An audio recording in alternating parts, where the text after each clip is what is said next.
Muy buenas tardes a todos los estudiantes. En 2 minutos van a ser las 3 de la tarde y vamos a comenzar la clase teórica correspondiente al día de hoy.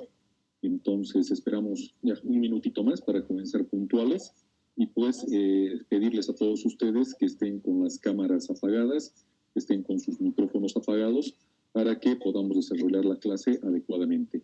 En un minuto comenzamos.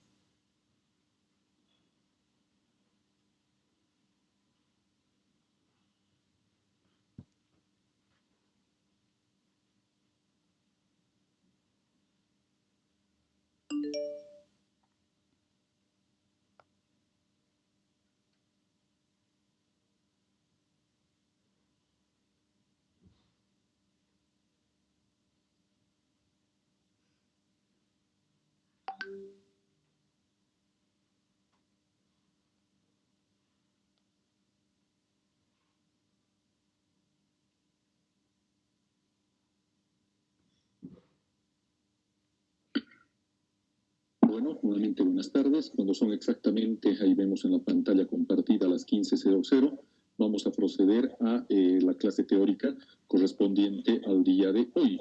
El día de hoy nos corresponde la parte ya de introducción a la parte clínica, terminología y semiología quirúrgica, y vamos a hablar acerca de lo que significa la parte de la introducción a lo que significa terminología, y vamos a hablar específicamente de la semiología quirúrgica de cabeza, cuello, tórax, mama y columna.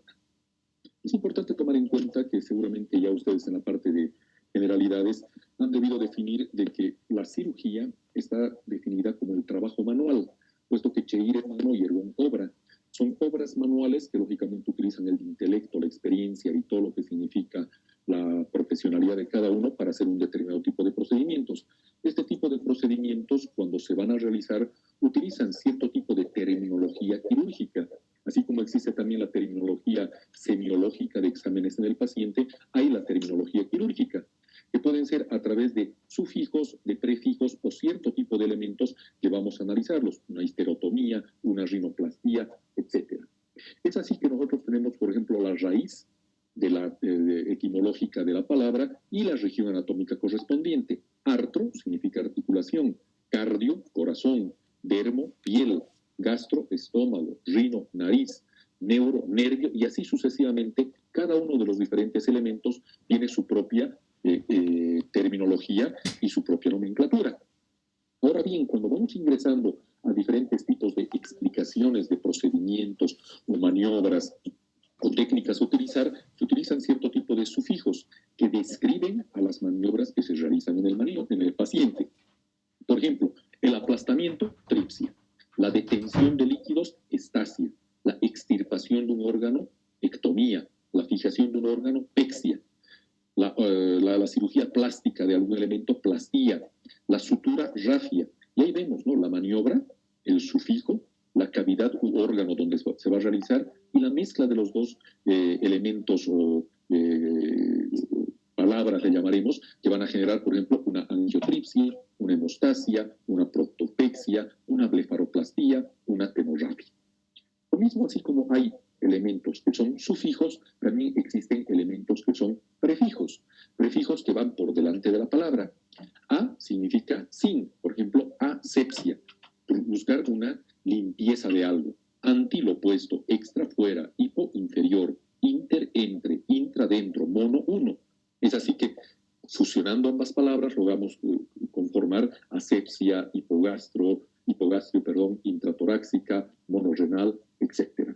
También tenemos otros ejemplos como multifocal, prequirúrgico, pseudoespacio, retroperitoneal, transperitoneal, y así estamos con el prefijo, el significado y la unificación de las palabras. Cuando hablamos de la semiología de cabeza y cuello, nosotros tenemos que tomar en cuenta que semiológicamente nosotros como médicos aprendemos a revisar el paciente a través de 4 maniobras específicas: la inspección, la palpación, la percusión y la auscultación.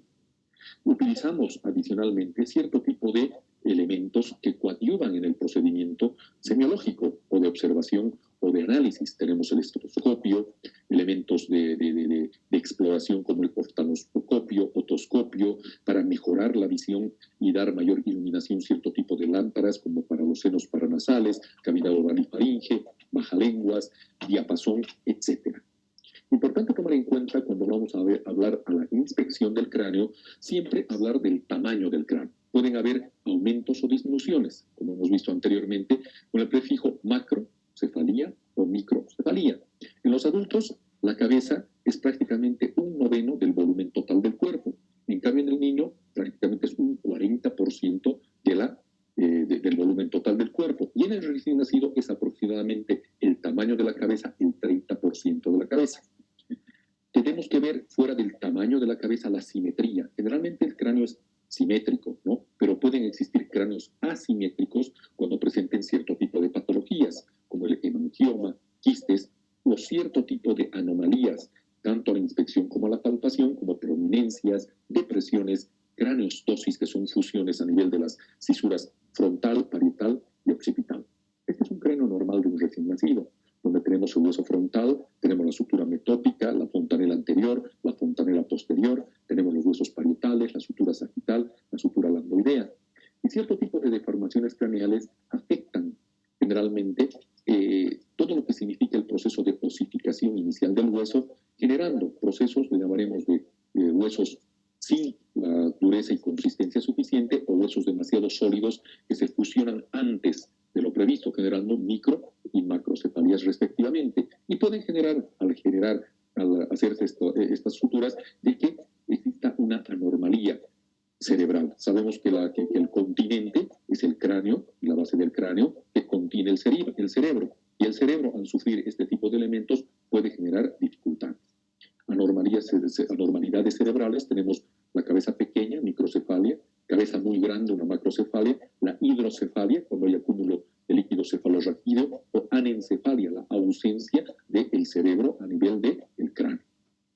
Otro tipo de elementos es cuando existe una sinostosis, es cuando ya las suturas, en vez de ir desarrollando progresivamente, se pegan y no permiten el desarrollo del cerebro. Existe, por ejemplo, la escafocefalia, que es cuando la sutura sagital cerrada no permite el desarrollo lateral, y es el desarrollo en sentido antero-posterior. Ustedes ven al paciente que tiene una prominencia frontal, que tiene una prominencia occipital por el cierre de este elemento parietal, y eso se llama escafocefalia. La oxicefalia es todo lo contrario, cuando existe en la sutura coronaria una sinostosis y el cráneo está como una torre o campanario. No permite la amplitud a nivel de las articulaciones parietales.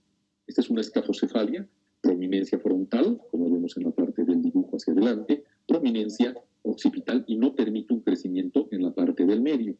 Una trigonocefalia, cuando existe una sutura metópica solidificada.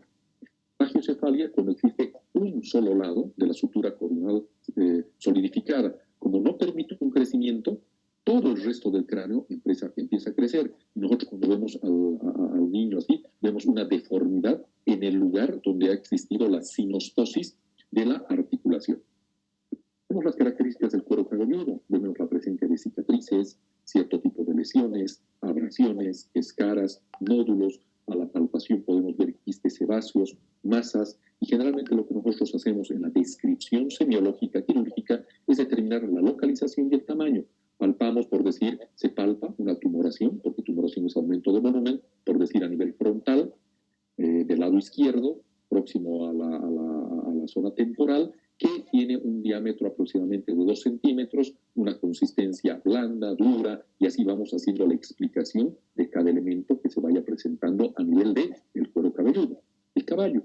Nosotros generalmente el cabello lo vemos de diferentes colores, puede ser negro, castaño, rojo, rubio, puede existir una canicie prematura, mechones blancos, que cuando veamos a pacientes que tengan mechones blancos prematuros, generalmente antes de los 20 años, se trata del síndrome de Wallenburg.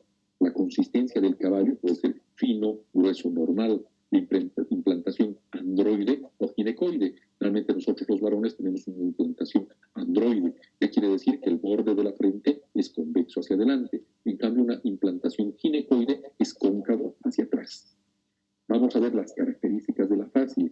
Cuando existen lesiones neuroquirúrgicas como hemorragias cerebrales por accidentes vasculares cerebrales, dependiendo del lado afectado, generalmente contrario al lado afectado, el paciente va a presentar una asimetría de la cara, una de las mejillas está completamente flácida, el fumador en pipa, boca entreabierta, son las famosas hemiplegias faciales. También existen parálisis vulvares como la del gloso labio laringia, donde existe atrofia del músculo inferior de la cara, y el paciente va a estar con la boca entreabierta, la comisura labial dirigida hacia abajo y a los lados, y el labio inferior colgante, afilado o afectado por contracción. Otro tipo de fascias, generalmente por consecuencias quirúrgicas, en la fascia pseudovulvar, es una fascia fibrosa, inexpresiva, con la boca entreabierta, de la que se derrama un flujo de saliva porque no permite el cierre de la boca. La fascia tumoral, cuando existe pérdida de los movimientos, delicado de la expresión, la cara con aspecto apático, embrutecido, tímido. La fascia parkinsoniana, los pacientes evidencian rostro en máscara, con mirada fija, sin parpadeo, la famosa cara de reptil, piel grasosa, con expresión seborreica, con características seborreicas a nivel del cuero cabelludo, cejas y nariz. Otro tipo de fascia es la fascia del Hutchinson. Existe una ptosis bilateral del párpado superior del enfermo. Para poder ver debe fruncir fuertemente el músculo frontal. Existe una oftalmoplegia nuclear progresiva con agenesia del elevador de los párpados. Fuera de la inspección, nosotros a veces vemos cierto tipo de movimientos involuntarios de la cabeza. Los famosos tics son movimientos involuntarios, son movimientos breves, bruscos, involuntarios, reiterativos, que pueden tomar los músculos de la cabeza. Hay estudiantes, yo he visto que cuando se les dice que hagan una presentación o que hablen de algo, tienen algún tipo de tic, a veces cierran el ojo o hacen algo. Esos tics son generalmente nerviosos y no son consecuencia de cierto tipo de patologías bases, sino son más de carácter neurológico, como decía, nervioso. El signo de Muset es un pequeño movimiento rítmico de la cabeza, coincidiendo con el pulso. Percusión de la cabeza. La cabeza generalmente tiene un sonido mágico. ¿Por qué? Porque el contenido cerebral es sólido. Si palpamos timpanismo, es de que hay algo hueco o hay aire al interior de la cabeza. La cabeza se efectúa en forma digital, directa, unidigital, y puede haber el sonido en olla de cascada, cuando hay acúmulo de líquido y aire en la hidrocefalia, o también en el mieloma múltiple. Auscultación del cráneo. Puede haber, muchas veces este examen no se realiza de manera cotidiana y continua, pero puede revelar cierto tipo de procesos inflamatorios de primera magnitud. El lugar para la auscultación son los globos oculares y las zonas temporales, donde podemos en determinado momento por la contiguidad con los vasos locales tratar de poder evidenciar soplos o malformaciones arteriovenosas. El aparato ocular tiene cierto tipo de síntomas importantes. Hay una especialidad de prácticamente 3 años que es la oftalmología, que se encarga de absolutamente todos los elementos específicos de las alteraciones a nivel del globo ocular. ¿Y por qué viene el paciente donde el oftalmólogo? Por disminución de la visión, dolor ocular, lagrimeo, muchas veces dolores de cabeza que pueden ir relacionados con cierto tipo de síntomas a nivel ocular, la diplopia, el ver doble, la fotofobia, el tener un poquitito de dificultad de ver cuando hay mucha luz, le tengo mucho miedo, mucho pavor, tengo cierto tipo de aprensión a la luz. Esos son síntomas importantes que hay que saberlos. Y toda la terminología que le estoy diciendo son preguntas de examen. Paciente que tiene aversión a la luz, 2 puntos, lagrimeo, cefalea, diplopia, fotofobia, respuesta fotofobia. Las cejas, nosotros cuando evidenciamos las cejas, generalmente se disponen en forma de arco de concavidad inferior. Cuando existe una gran abundancia de cejas, se debe a la sinopridia. Y la escasez de cejas generalmente está relacionado con cierto tipo de patologías como la lepra, el mixedema y el ascitis secundario. Los párpados superior e inferior, generalmente hacemos una comparación y tiene que haber una simetría entre el lado derecho y el lado izquierdo a nivel de lo que significa la apertura y el cierre de ambos párpados. Puede existir en la parte externa del párpado cierto tipo de lesiones, por ejemplo, eczemas, tumoraciones, hematomas palpebrales, enfisemas, edemas.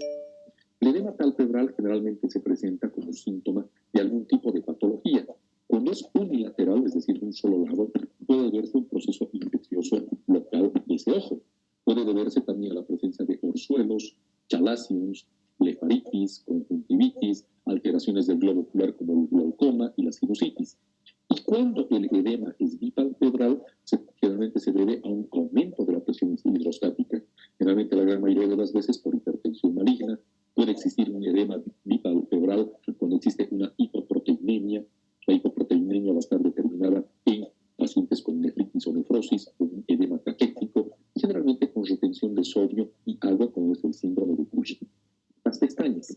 Las pestañas son pelos largos, sobre todo mayores del párpado superior, dispuestos en una sola fila. Cuando hay un aumento importante de lo que significa el tamaño de las pestañas, nosotros podemos diagnosticar clínicamente y hacer una hipótesis de que el paciente puede tener una diabetes mellitus o una hipertrofia del tipo. La madarosis es la desaparición definitiva de las pestañas y generalmente se deben a procesos inflamatorios ulcerativos de donde nacen las pestañas. ¿Y dónde nacen las pestañas? Se debe a blefitis ulcerosa. ¿De acuerdo? Aquí vemos, por ejemplo, un paciente con madarosis. El lado izquierdo tiene una ausencia completa de pestañas y el lado derecho está con la implantación adecuada. ¿De acuerdo? El globo ocular está ubicado dentro de la cavidad orbitaria. Pueden existir patologías donde existe una protrusión del globo ocular, como en el hipertiroidismo, y se llama exoptalmos. Y puede haber otro tipo de patologías donde el globo ocular está hundido, prácticamente retenido dentro de la cavidad orbitaria, y es el enoptalmo. La conjuntiva es una capa de tejido que cubre la esclera conjuntival vulvar hasta el lindo corneal y la pared posterior de los párpados o conjuntiva vertebral. Los elementos importantes que podemos observar nosotros como patologías conjuntivales son la congestión conjuntival, hemorragias subconjuntivales, pingüéculas y pterigium. ¿De acuerdo? Esas son las patologías más frecuentes. La esclera normalmente se ve de color blanco, en la parte blanca que nosotros vemos al ver los ojitos. Cuando existe ictericia, ¿qué significa la ictericia? Aumento, es la coloración amarillenta de las escleras, ¿de acuerdo? Y para detectar este signo generalmente se debe a un aumento de cierto tipo de afecciones hepáticas y nosotros podemos tomar unos laboratorios con la bilirrubina que generalmente aumenta más de 2 o 3 miligramos mililitro. Muchas veces la esclera es azul por transparencia. La córnea es la continuación de la esclera en el segmento anterior del ojo y tiene una curvatura determinada, es transparente, no tiene vasos sanguíneos y nos puede servir a veces cuando hay algún tipo de patología o sensibilidad del trigémino con afectación corneal. El reflejo corneal, cuando agarramos al paciente con un pequeño hisopo, tratamos de hacerlo, genera y desencadena al tocar la córnea y tiene como vía aferente el nervio trigémino. Y la respuesta es el parpadeo. Es cuando queremos introducir algún elemento en el ojito y el ojito empieza a parpadear. Al empezar a parpadear, podemos decirle que el arco reflejo del nervio aferente del nervio trigémino está adecuadamente. El iris y la pupila. Se examinan las formas de las pupilas, tamaño, reactividad a la conmoción, sobre todo de la luz, y se aprecia la pigmentación del iris. Mira qué linda chica, tiene ojos verdes, ojos azules, ojos negros, ojos cafés, etc. Las pupilas son un elemento súper importante para afecciones neurológicas. Midriática, cuando está dilatada; miótica, cuando está reducida en cuanto a diámetro; y anisocoria, cuando, por decir, el lado derecho está midriático y el lado izquierdo está miótico, cuando hay una disociación del diámetro del iriso pupilo. Aquí, por ejemplo, vemos la pupila. Nosotros agarramos generalmente la luz y de derecha a izquierda, de la parte externa a la parte interna alumbramos, y generalmente esto tiende a ser una miosis. En cambio, cuando permanece así, hay algún tipo de afección. Y cuando no hay respuesta, le llamaremos a todo lo que significa el estímulo de la luz para generar este tipo de midriasis o de miosis, el paciente ya está con lesión cerebral y es importante hacer esa valoración clínica. Cristalino. El cristalino es un lente biconvexo transparente ubicado entre el iris y el vidrio. Lo más común de esto es la opacificación del mismo, que genera en el paciente cierto tipo de dificultad o de disminución de la agudeza visual. Es más, cuando nosotros lo vemos al paciente a nivel del iris, vemos que existe una zona algodonosa, se llama, una zona blanquecina hacia la observación. Entonces nosotros le decimos, mira, este paciente parece que tiene catarata. Le pregunta, ¿qué en el transcurso de este tiempo usted ha tenido alguna dificultad, disminución de la agudeza visual? Y el paciente lo que responde es sí, hemos tenido una disminución de la agudeza visual. Entonces, para hacer la agudeza visual, ¿qué es lo que nosotros hacemos? Muchos de nosotros ya hemos asistido, me ven con lentes ustedes, algunos también lo usan, hacemos la famosa agudeza visual. Se utilizan una serie de tablillas, utilizan los oftalmólogos, que a medida que vamos viendo, lea la primera fila, tápese el ojito derecho, lea la primera fila, y así sucesivamente, y te van colocando diferentes medidas de lentes para poder determinar si tienes un astigmatismo, no ves de lejos, o una miopía, no ves de cerca, y en fin, con todos esos elementos, hacerte el tratamiento correspondiente para mejorar la agudeza visual a través de la utilización de lentes. Otro elemento importante es el examen de fondo de ojo. Nosotros el examen de fondo de ojo lo utilizamos con el paciente, así como están viendo ahí en la figura. Utilizamos el oftalmoscopio, aumentamos la luz del oftalmoscopio y empezamos a observar por acá todo el fondo del ojo.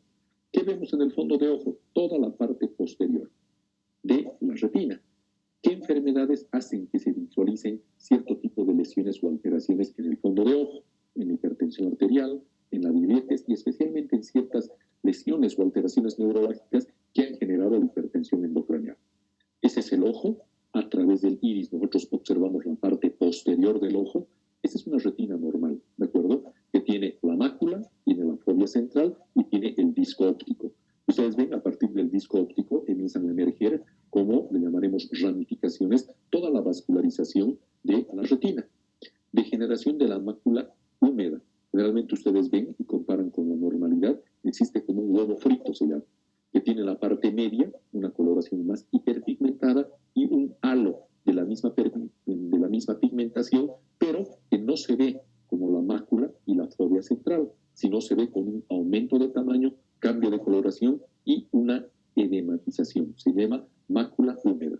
Otro tipo de elementos es la degeneración macular. Aquí, por ejemplo, vemos un punteado amarillento entre claro y oscuro, amarillento claro y oscuro, que genera de que no se vea la mácula como un orificio, miren, como un puntito, sino se ve como una degeneración completa donde existen lesiones entre amarillentas y naranjadas.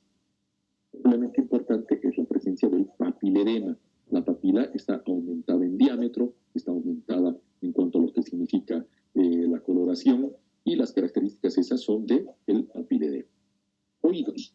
Cuando nosotros vamos a examinar la parte auricular, lo que tenemos que hacer es ver el pabellón auricular.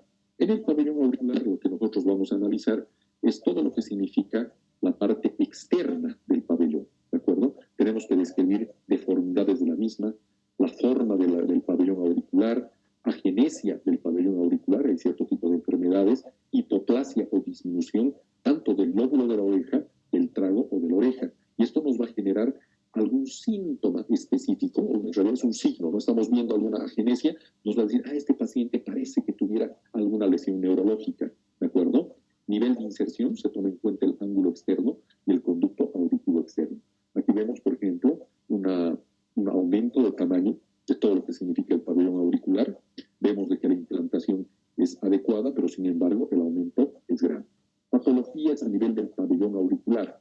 Patologías se van a dar por lesiones, generalmente pueden presentar de quistes, lesiones tofósicas, es decir, induraciones de este nivel, cianosis, coloración azulada, medio isquémica de toda la zona, hemorragias, cicatrices, y muchas veces cuando nosotros hacemos la palpación tanto del pabellón auricular como del trago, que es la parte anterior del pabellón auricular, puede ser normal, hiper o hiposensible. Hipersensible en procesos infecciosos, cuando existe una otitis aguda, cuando existe una inflamación del conducto auditivo externo, nosotros hacemos una movilización y existe una gran intensidad de dolor.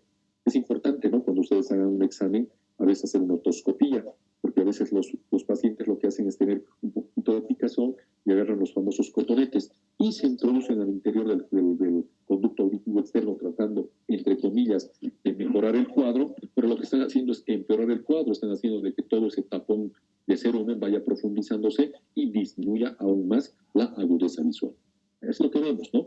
En el conducto auditivo externo se explora con el otoscopio. A través de la otoscopía vamos a describir el color de la mucosa del conducto auditivo externo, la presencia, ¿no?, de lesiones, llamaremos hiperémicas, hipopigmentarias, lesiones que puedan ser, le llamaremos presencia de algún tipo de quistes, algún tipo de laceraciones, algún tipo de elementos anómalos. Han debido ver algún video donde lamentablemente hay larvas, inclusive hasta insectos que se introducen en el conducto auditivo externo y el paciente empieza a tener dolor. Se realiza la otoscopía y se ve el bichito al interior del conducto auditivo externo. Muchas veces lo que se hace es agarrar un poquito de calor, meter un poquito de calor o meter un poquitito de humo, el bichito se da cuenta de eso y él por sus propios medios sale del conducto auditivo externo. Pero muchas veces cuando hay gran cantidad de cerumen, el bichito no puede salir, entonces lamentablemente hay que hacer cierto tipo de procedimientos para tratar de evacuarlo.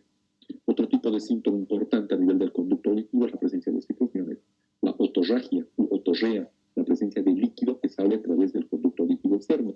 Y esto puede denotarnos procesos infecciosos, procesos inflamatorios. A veces se trata de buscar un poquitito el olor de este tipo de secreción y cultivar la misma para poder determinar bacteriológicamente si se trata de un elemento microbiano y conjuntamente con su antibiograma determinar el tratamiento correspondiente. La otalgia, el dolor de oído, se puede reflejar hacia el maxilar inferior. El paciente generalmente viene con dolor a nivel del oído y ni siquiera puede abrir o cerrar la boca. Dice, tanto me duele el oído, doctor, que no puedo abrir la boca, no puedo comer. Entonces uno empieza a hacer el examen y lo que determina es una otalgia. Pueden haber también otro tipo de lesiones cuando no existe ningún tipo de elemento orgánico y el paciente más está haciendo un síndrome conversivo o histérico donde no hay lesión local. La otorrea generalmente puede deberse, como les he explicado, mucosa, serosa, purulenta, inclusive muchas veces hay elementos hemorrágicos. ¿Qué es lo que sucede cuando nosotros introducimos estos famosos cotonetes u llaves u elementos punzocortantes al interior del conducto auditivo externo? Podemos lesionar todo lo que significa la membrana timpánica. Y en la membrana timpánica tenemos los huesecillos del oído. Y estos elementos son vascularizados. Y nosotros perforamos o lesionamos, vamos a tener un débito a través del conducto auditivo externo hemorrágico. Otorragia, la presencia de secreción purulenta, la gran mayoría de las veces se debe a una otitis media, o en determinado momento por elementos traumáticos, como les he explicado, rascado, introducción de elementos o cuerpos extraños, cierto tipo de lesiones o abrasiones que se realizan al introducir al conducto auditivo externo elementos que no son adecuados. La nariz. Es importante ver que nosotros tenemos cierto tipo de funciones a través de las cuales la nariz nos funciona. Es humidificar, filtrar y calentar el aire.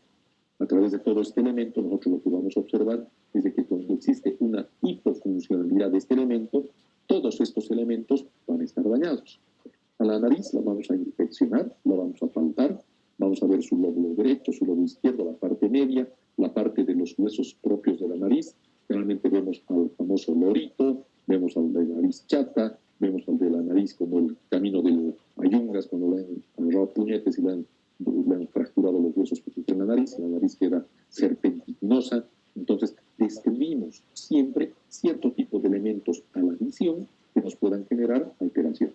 Se puede observar también la permeabilidad de ambas fosas nasales. Al paciente se le pide que con el dedo pulgar coapte o cierre una de las fosas nasales y respire, saque y meta aire solo por la nariz. Lo hacemos de carácter bilateral y muchas veces hay cierto tipo de patologías como la hipertrofia de los cornetes, elementos a nivel de incurvaciones de los huesos propios de la nariz que no permiten un adecuado flujo. Y ese adecuado flujo genera una disminución de este examen que es la permeabilidad de la vía aérea. Es importante tomar en cuenta estos elementos. Los otorrinos muchas veces hacen grandes maniobras a este nivel para poder determinar la hipertrofia de cornetes. El paciente que ronca, por ejemplo, tiene una hipertrofia de cornetes, tiene cierto tipo de obstrucciones a nivel de la vía aérea superior que condicionan el ronquido. Vemos también otro tipo de lesiones.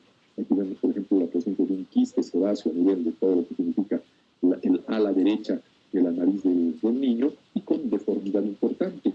Ustedes, no sé si han visto leishmaniasis, ¿no? Para psicología y en dermatología van a verlo en quinto año. La leishmaniasis bucocutánea, que es una enfermedad que genera degeneración progresiva de todo lo que significa el tabique nasal y la mucosa nasal.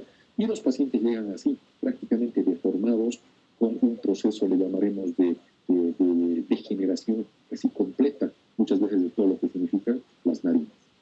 Es importante tomar en cuenta el número de dientes, vamos a ver más adelante, que tenemos tanto en adultos como en niños, para poder al examen de la cavidad oral determinar la presencia, ausencia de los mismos. Los labios se examinan de manera a través de la observación. Vemos la presencia de aumento de volumen cuando hay procesos de edema. Vemos cambios de coloración de la misma, por ejemplo, una palidez en anemia, cianosis en ambientes fríos, cierto tipo de congestión de los labios cuando hay una eritrocitosis, que es el término correcto. Antes decían poliglobulia, ¿correcto? Pero poli es todos, glóbulos todos. Poliglobulia sería el aumento de glóbulos blancos, poliglobulia sería el aumento de glóbulos rojos, incluso los elementos pobres como son la plaqueta. En cambio, la eritrocitosis es el aumento solamente de los glóbulos rojos. Y esto se presenta generalmente en pacientes de altura. Nosotros, por ejemplo, la gran mayoría de nosotros, nacidos en La Paz, nativos de altura, somos eritrocitósicos. ¿Por qué? Porque al disminuir la presión parcial de oxígeno en el ambiente, el organismo tiene que conducir adecuadamente el oxígeno a todas las partes del organismo. ¿Y qué es lo que genera? Un aumento del número de glóbulos rojos para que existan más glóbulos que lleven el oxígeno a todas las partes del cuerpo. ¿De acuerdo? Pueden existir en los labios lesiones costrosas, por ejemplo, el herpes simple tipo 1, que es una enfermedad viral, con los famosos fueguitos que aparecen en la boca, con pequeñas ulceraciones de fondo blanco, que generan dolor intenso, que generan malestar y todo eso, ¿no? Muchas veces inflamados, hay la inflamación y los labios agrietados o secos, que se llama la queilitis. Puede ser queilitis angular a nivel de los ángulos de la boca o una estomatitis angular. Y lesiones congénitas a nivel de los labios, cuando tenemos el CLAP, fisura, labio, alveolo, palatino, CLAP, que generan el famoso labio leporino, que puede ser completo, parcial, y que puede llegar inclusive hasta todo el paladar duro. Ahí vemos, por ejemplo, parte de lo que significa el CLAP. Este paciente tiene una fisura labio, alveolo, palatina. Al paciente se le pide que abra la boquita, con un baja lengua se deprime la lengua y se trata de observar hasta dónde llega el componente de la fisura a ese nivel. Mucosa bucal. La mucosa bucal generalmente nosotros la examinamos haciendo una apertura de la cavidad oral. Vemos todo lo que significan los carrilos, es decir, ambas caras internas de las mejillas, y vamos a ver la humedad, el color, la presencia de lesiones. La serostomía se produce porque existe poca saliva y la boca está muy seca. El paciente con boca seca generalmente son pacientes con alteraciones a nivel de las glándulas maxilares o son pacientes que en determinado momento han tenido mucho esfuerzo físico, están deshidratados. Al paciente deshidratado le ves la boca y es una sequedad de mucosas importante, ¿de acuerdo? A veces hay cierto tipo de lesiones, como le llamaremos la leche en polvo, que cuando éramos chiquititos agarramos la leche en polvo, comíamos y abríamos la boca, has comido leche en polvo, abrías la boca y habían pequeños fragmentos de la leche en polvo en la boca. Cuando los pacientes tienen inmunosupresión, y bueno, algún día van a ver un paciente con VIH internado, le dicen que abra la boca y hay como pequeñas zonas blanquecinas. Eso es cándida, eso es un hongo. Por hipo, le llamaremos por una respuesta de inmunosupresión, se genera la presencia de que todos estos gérmenes saprófitos normales se vuelvan agresivos y se genera la micosis bucal. Otro tipo de lesiones también son las famosas aftas bucales, que son lesiones ulceradas, parecidas al del herpes, pero al interior de la boca. Y los antiguos te decían, no, mira, has comido algo mal, estás con el estómago lleno, y lo que hacían es darte laxantes y tratar de mejorarte. Pero lo importante es hacer el diagnóstico, ¿no? De boca seca, serostomía, presencia de candidiasis bucal o Muget y la presencia de aftas bucales. También podemos ver al interior de la boca lesiones precancerosas. Por ejemplo, las leucoplaquias, que son placas blanquecinas al interior que son totalmente diferentes a las micosas, o las leucoplasias, que son generalmente planas, ligeramente lavadas, de aspecto áspero. Hay un elemento importante. El hombre puede tener, y bueno, la mujer, el humano, puede tener lesiones cancerosas en todas partes. Desde la punta del dedo meñique hasta la punta del dedo del pie, en cualquier lugar. Hay cáncer de pene, hay cáncer de testículo, hay cáncer vaginal, hay cáncer de mucosa oral, hay cáncer de piel. Es decir, cuando existe una degeneración a nivel de lo que significan las células que conforman el organismo, se van formando lesiones precancerosas. Hay que diagnosticarlas, hacerles tratamiento. No les diagnosticamos, no les hacemos tratamiento, evolucionan a lesiones oncológicas. Importante, la sonrisa, ¿no? Cuando reímos creo que es una alegría para el corazón, ¿no? Es importante ver, ¿no?, las características de la dentadura. Nos van a decir las características del paciente, si el paciente es limpio, porque son dientecitos blancos, que se cepillan diariamente, o son dientes amarillos, no, este paciente es fumador, son dientes que están muy, muy deteriorados, este paciente tiene gran cantidad de caries, o existe la ausencia de cierto tipo de piezas dentales, tanto a nivel de la arcada superior e inferior. Es importante también tomar en cuenta la presencia de prótesis, la presencia de las famosas placas, sobre todo cuando vamos a ingresar a quirófano, cuando vamos a tomar alguna decisión. Al paciente se le retiran todo lo que significan anillos, todo lo que significan alhajas, collares, aretes, placas. ¿Por qué? Porque estas placas inclusive pueden generarle obstrucciones de vía aérea superior y causar daño. En los niños es importante ver esto, ¿no? El famoso ratón Miguelito que va a ir en la noche a ver qué es lo que ha sucedido. Todavía siguen pensando en eso. Entonces es importante hacer el diagnóstico, abra la boquita y registrar. El principal elemento y documento fundamental de la vida del médico es la historia clínica. La historia clínica es un documento médico legal a través del cual nosotros, todos nosotros los médicos, ustedes futuros médicos, tienen que escribir. No hay palabra mal dicha, sino mal interpretada. Documento no llenado, documento no vale. Pero se presupone, pues, que hemos hecho examen de la cabeza. Aquí no hay nada presupuesto. Lo que se ve se anota como en el cacho. Tengo que escribir todo. Lo que no está escrito no se sobreentiende. Lo que no está escrito no hay. No hay. Entonces, en determinado momento, el paciente sufre cualquier tipo de problema, te dice, muy bien, vamos a hacer una auditoría a la historia clínica, veremos qué es lo que ha sucedido.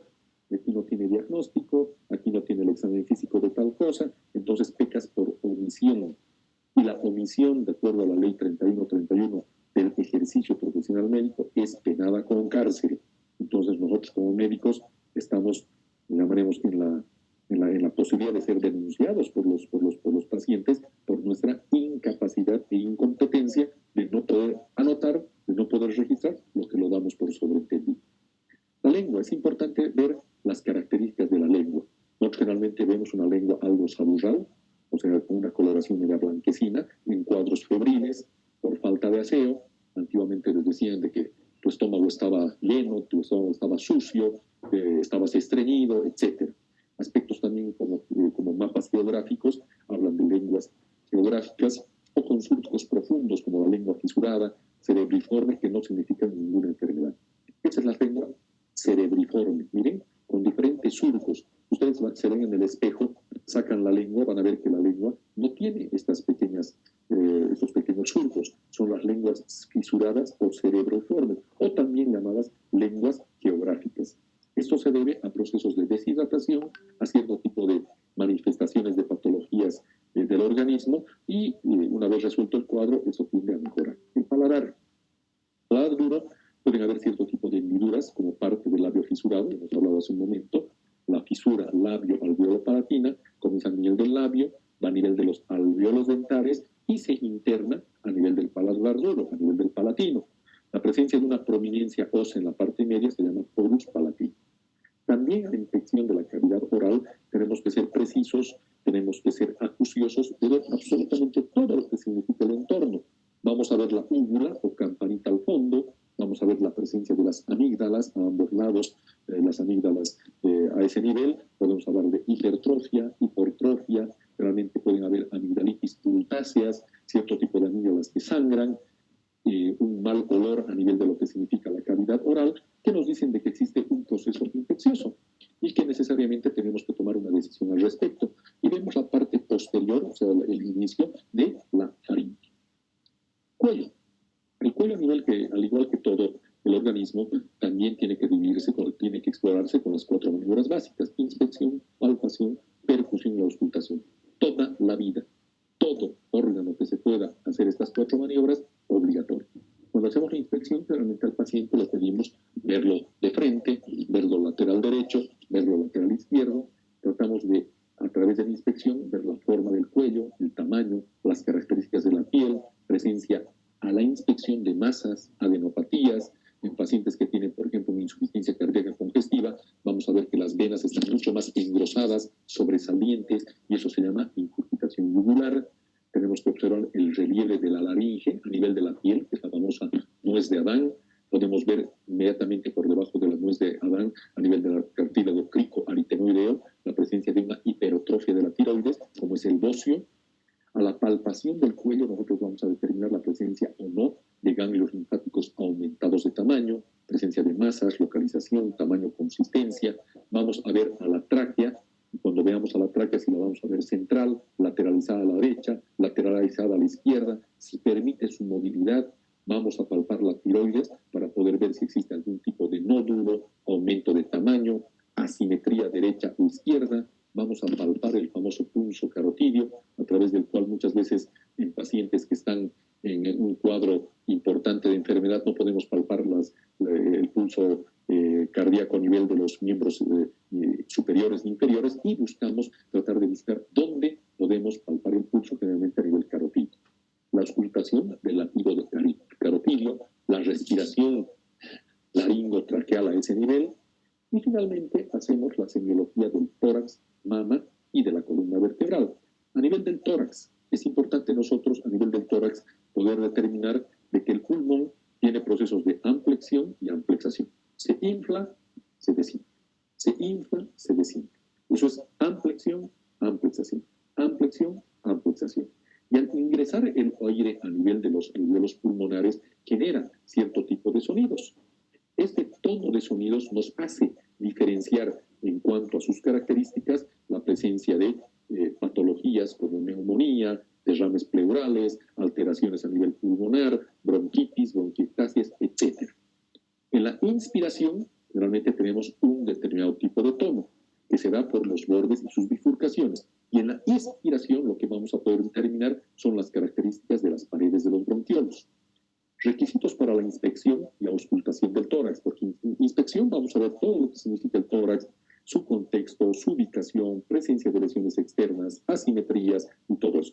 Y a la auscultación necesitamos de un buen ambiente, adecuada temperatura, porque al paciente le vamos a pedir de que se retire la indumentaria que lleva en el tronco, una adecuada luz que nos permita observar los diferentes puntos de auscultación, y vamos a tratar en lo posible de ser acuciosos a nivel de todo tipo de elemento que genere ruidos. ¿De acuerdo?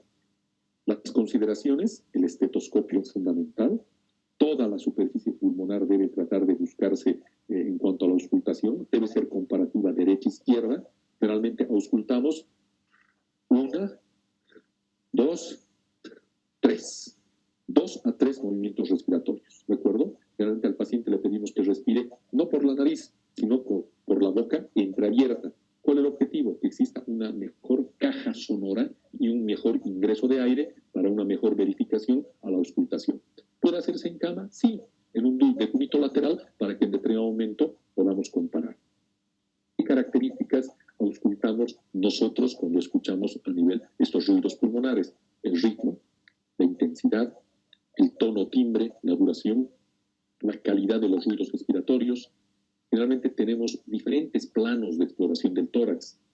Un plano posterior donde vamos a revisar toda la zona supraespinosa, la zona escapular, interescapular, subescapular y la zona inferior. A nivel lateral, lo que vamos a tratar de buscar y observar es el hueco axilar, que muchas veces nos van a dar la presencia de gran cantidad de ganglios, procesos infecciosos y demás, la zona subaxilar.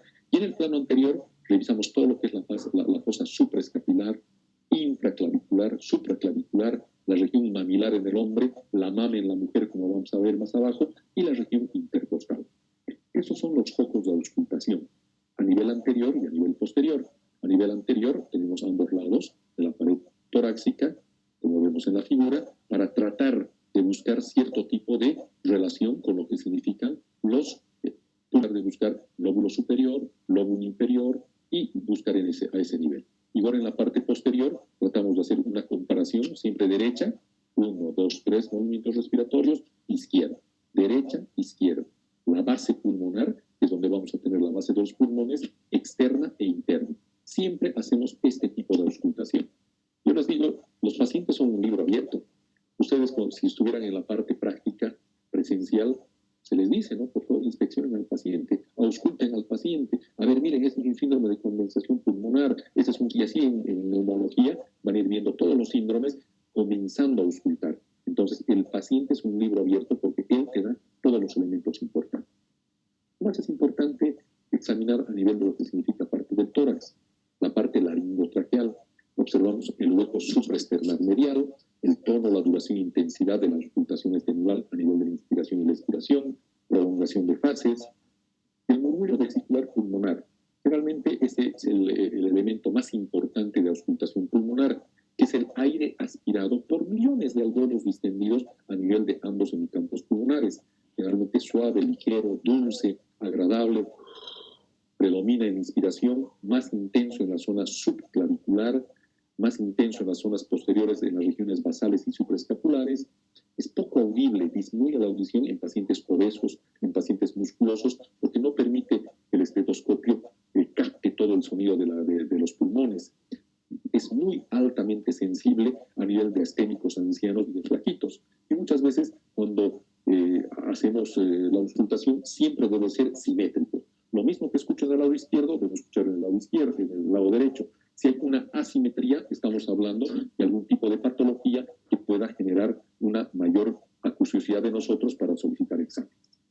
Los ruidos normales, tenemos la respiración broncovesicular, en la superposición del laringotraqueal y del murmullo vesicular, más audible a nivel infraescapular derecho, articulaciones esternoclaviculares y el espacio escapulovertebral. Variaciones, ruidos anormales. Hay variaciones a nivel de la intensidad. Cuando hay un aumento, porque es un elemento compensatorio. Cuando hay disminución, cuando hay alteración a nivel de los alveolos, cuando existen procesos inflamatorios o cuando el alveolo no puede distenderse adecuadamente. Pueden haber en patologías pulmonares como la condensación pulmonar, que hemos dicho atelectasias, enfisemas, muy difícilmente de escucharlo o disminuido en afecciones benignas en pacientes obesos con edema, o prácticamente inaudible cuando hay una interposición de líquido, como en el derrame pleural. El timbre generalmente seco, granuloso, áspero, congestión. El tono. Muchas veces nosotros le pedimos al paciente que hable, ¿no? Hectoriloquia áfona se llama, ¿no? Y otras veces auscultamos el tono. La respiración grave o baja, que es la entrada de aire a menor velocidad en la parte final por una bronquitis, y la respiración aguda o alta por síndromes de condensación pulmonar. Existen alteraciones de ritmo. Cuando hay una inspiración acortada por procesos obstructivos a nivel de la vía aérea superior, una expiración alargada cuando no existe una adecuada expansibilidad y le llamaremos flexibilidad de todo lo que significa la parte pulmonar, ahora muy común en los pacientes con COVID, que quedan con una parte de fibrosis pulmonar. Entonces, no podemos ingresar mucho aire, tampoco podemos vaciar adecuadamente porque existe una fibrosis en el pulmón y hace que tengamos respiraciones alargadas y profundas, respiraciones continuas, respiraciones con las sacudidas. Muchas veces existen soplos, que son ruidos del murmullo vesicular alterados, que son murmullos vesiculares patológicos. a síndromes de condensación pulmonar, la presencia de líquido pleural. Podemos clasificarlos en primarios o autóctonos cuando están en la tráquea y bronquios, o secundarios o por transmisión cuando hay una estenosis glótica, tejido pulmonar alterado.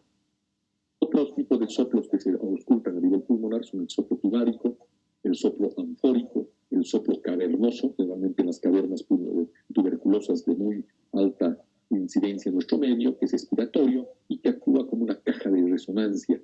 Es un resonador que amplifica, es mucho más fuerte, como si tuvieras eco, y que se permite una auscultación mucho mayor.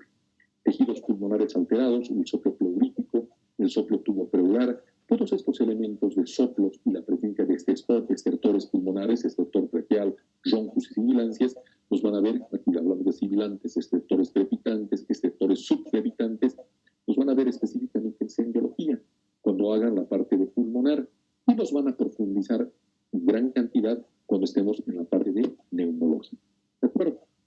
Un elemento importante es la resonancia vocal, la auscultación de la voz. Esta auscultación de la voz generalmente puede ser normal, poco intensa, confusa y de borroso, o más fuerza en personas con tórax delgado. Modificaciones de la resonancia de la voz a la auscultación pulmonar.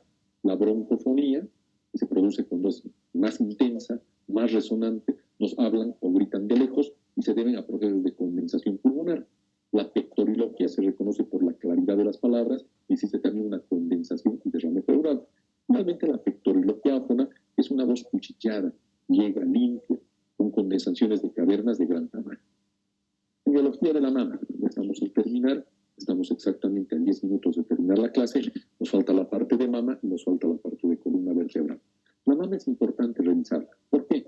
Porque anatómicamente es el tejido glandular y fibroso que tiene una gran cantidad de grasa subcutánea, sobre todo a nivel retromamario. En algunas mujeres la grasa es el tejido que más predomina y a mayor edad el componente glandular se atrofia y es reemplazado por grasa. El examen de la glándula mamaria siempre debe de registrarse en historia clínica. Siempre.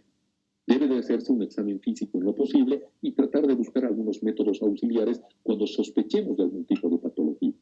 En la historia clínica preguntar síntomas, generalmente la paciente. En la historia clínica preguntar síntomas, generalmente la paciente viene por nodulaciones a nivel de la mama, viene por secreciones a través del pezón, cómo fue descubierto, fue a través de la palpación individual. Actualmente la gran mayoría de pacientes les piden el famoso autoexamen mamario para poder determinar la presencia de este tipo de lesiones o de nodulaciones a nivel de la mama. Tiene síntomas secundarios, por decir dolor a nivel de la axila, presencia de ganglios a nivel de la axila, presencia de ganglios a nivel supraclavicular o subclavicular. Si se modifica con el ciclo menstrual, porque hay cierto tipo de patologías, llamaremos no necesariamente endocrinológicas, que durante el ciclo menstrual las mamas se notan más urgentes, más dolorosas, pero que las damas pueden responder mejor eso. Hay dolor, hay secreción, antecedentes patológicos de enfermedad mamaria, los antecedentes ginecopediátricos, la menarca al inicio de las menstruaciones, han habido partos, no han habido partos, han habido abortos, no han habido abortos, hace cuánto tiempo, historia familiar de enfermedad mamaria, que ha sido maligno o benigna, edad de aparición, grado de consanguinidad. Y al examen físico lo que nosotros hacemos siempre es lo mismo: inspección, palpación, percusión, auscultación. La inspección, palpación y adicionalmente el examen de la zona axilar y supraclavicular para poder determinar la presencia de ganglios. La inspección de la mama nos hablará de la forma, tamaño, simetría, contorno, tumoraciones, depresiones, pezones supernumerarios. Generalmente la posición es paciente sentada, con los brazos a los lados y luego con los brazos elevados por encima de la cabeza.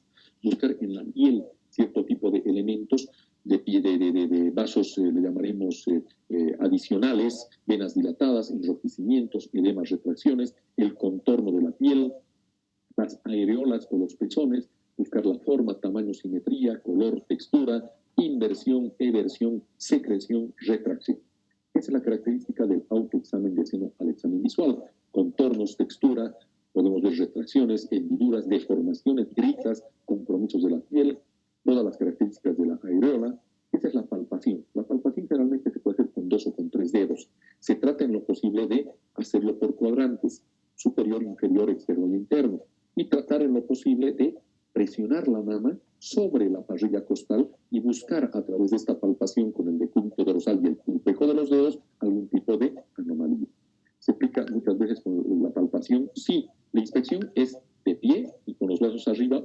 brazos abajo. En cambio, en la palpación, obligatoriamente la paciente tiene que estar en decúbito dorsal.